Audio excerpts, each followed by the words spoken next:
en donde se produce una intolerancia permanente al gluten. ¿Okay? Se presenta en individuos con predisposición genética, se ve tanto en niños como en adultos.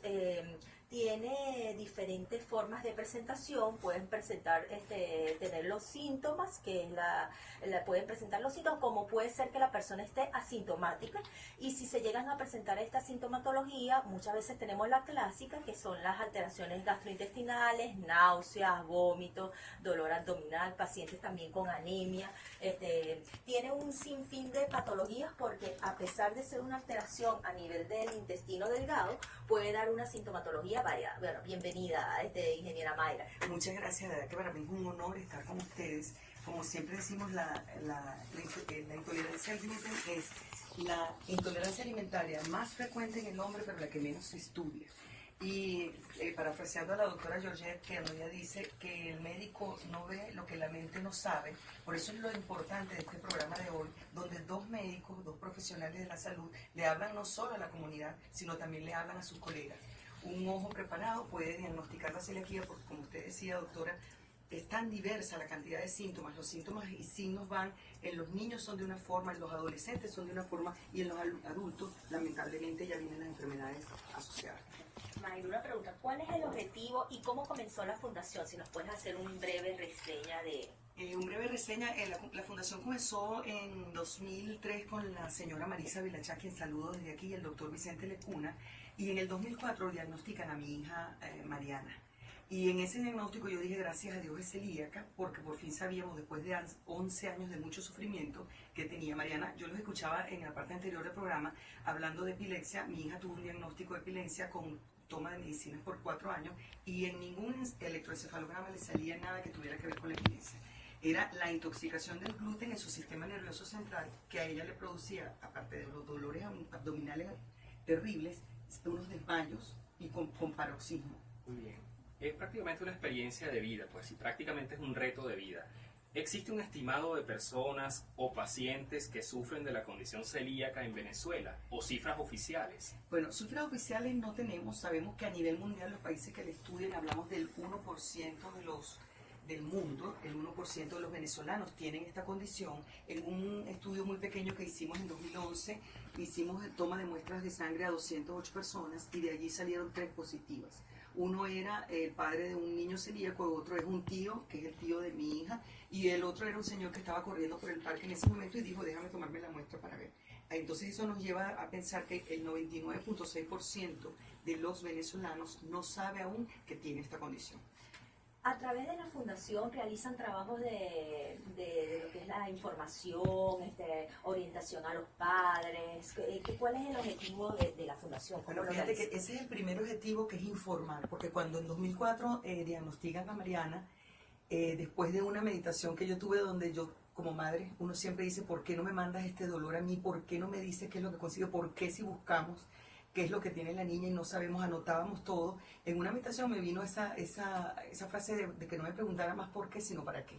Y cuando yo me encuentro en el para qué, uno se siente y dice, oye, ¿qué me quiere decir esta sensación que tengo? Y era porque había que ayudar a trabajar a la señora Marisa Vilachá y al doctor Lecuna, y allí con mi estructura de ingeniero orientado a un resultado, lo vi como un proyecto de vida, y ahí es donde nace la fundación. Y nuestro primer objetivo es informar, primero, que vean los síntomas los médicos, y por eso partimos con un trabajo, como decía yo, de la Madre Teresa de Calcuta, con estos trípticos en cada congreso médico, porque si el médico no comienza a pensar en celiaquía, no la busca. Así es, de todas maneras la felicitamos porque realmente es importante dar a conocer acerca de esta enfermedad y la orientación que tiene.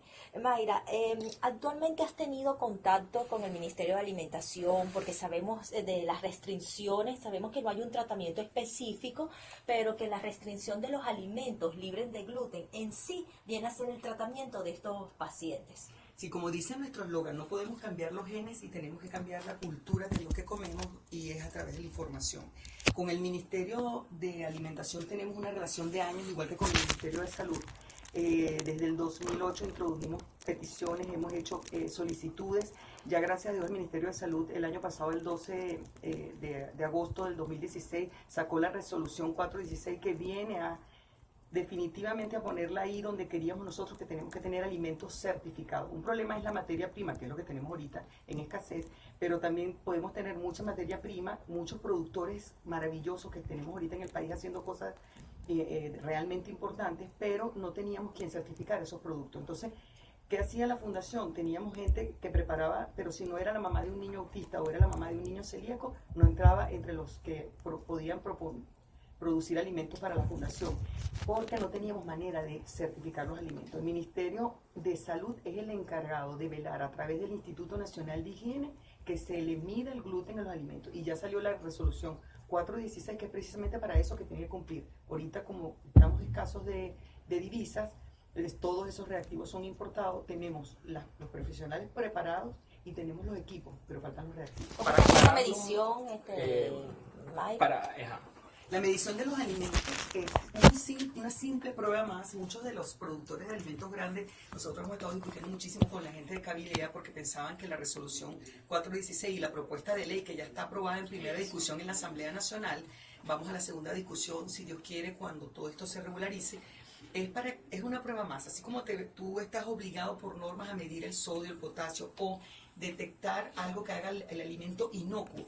La gente tiene que entender que para el celíaco es algo inocuo que no tenga gluten y por eso tienen que medirlo. Y es importante aclarar aquí que el gluten es una proteína que se encuentra en el trigo, en la cebada, en el centeno y en la avena. Eso es importante.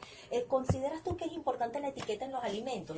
No contiene gluten, sí contiene gluten, esa identificación. Es sumamente importante porque fíjate, el gluten está presente en los alimentos industrializados. Nosotros hicimos un estudio de las 131 normas de alimentos y el 98% deja libre que admita o no admita el gluten como espesante, glutinante, colorante, como en las medicinas como excipiente. Entonces, si no lo declaran, uno no sabe qué está comiendo. Yo por ejemplo, veo una pastilla que dice, contiene almidón, no lo compro porque el almidón, ojalá dijera almidón de yuca, almidón de arroz, pero si es almidón de trigo, me cae mal. Sí, claro. Igual como la lactosa le cae mal. Deberían declararse, definitivamente, y para declararse hay que medirse. Mayra, sé que tu hija tiene una intolerancia al gluten. Por tu experiencia, ¿cómo es el día a día de una familia con un hijo con una intolerancia al gluten? Porque aquí me gustaría que si pueda profundizar un poco aquí, sobre todo porque no es solamente apartar los alimentos, sino toda la higiene que hay que hacer para preparar esa alimentación. Oye, qué linda esta pregunta, porque habla de lo que es el preparar los alimentos y la manipulación, que te trae una contaminación cruzada, que por eso que donde se nos complica a nosotros es cuando salimos a la calle, que tenemos que comer fuera. La lucha que tenemos nosotros, inclusive lo hicimos con el Ministerio de Educación a través del SENAE, es porque en cada cantina escolar un niño celíaco o un niño con autismo o con Asperger o con déficit de atención, lo único que puede consumir es agua. Porque las empanaditas nosotros tenemos por costumbre echarle trigo, tenemos piñones, tenemos tortas y galletas y todo lleva trigo. No podemos freír, para que tú veas, un pequeño libre de gluten en un aceite donde ya freíste unos pequeños con gluten, porque esa mínima, y yo quisiera que la gente se imagine ahorita lo que significan esos 20 ppm, que es lo que le mata las vellosidades del intestino a un celíaco y le afecta el sistema nervioso central a una persona que tiene autismo o Asperger. Imagínense la cabeza, un alfilercito chiquito, no es el tamaño de la cabecita del alfiler, es la punta. Ese pedacito de punta son los 20 ppm que le caen mal a una persona y le llevan a un trastorno. El que es sintomático, uno dice gracias a Dios que es sintomático, porque ya tú sabes, oye, ¿qué comió? Entonces empiezas a investigar qué fue lo que comió, dónde estuvo, si la abuela fue la que dijo, ay no, pobrecito, vamos a darle un poquitico de torta. Y el niño siempre se afecta, no solo cuando tienen respuesta gastrointestinal, sino lo muy importante, lo que ustedes hablaban, la respuesta del sistema nervioso central. La Fundación Celíaca de Venezuela, ¿qué campañas tiene para hacer conciencia en las comunidades? Nosotros cada tercer sábado de mes nos reunimos en la biblioteca de la Plaza de los Palos Grandes, gracias a ellos. Esa es nuestra sede desde hace 6 años prácticamente. Ahí recibimos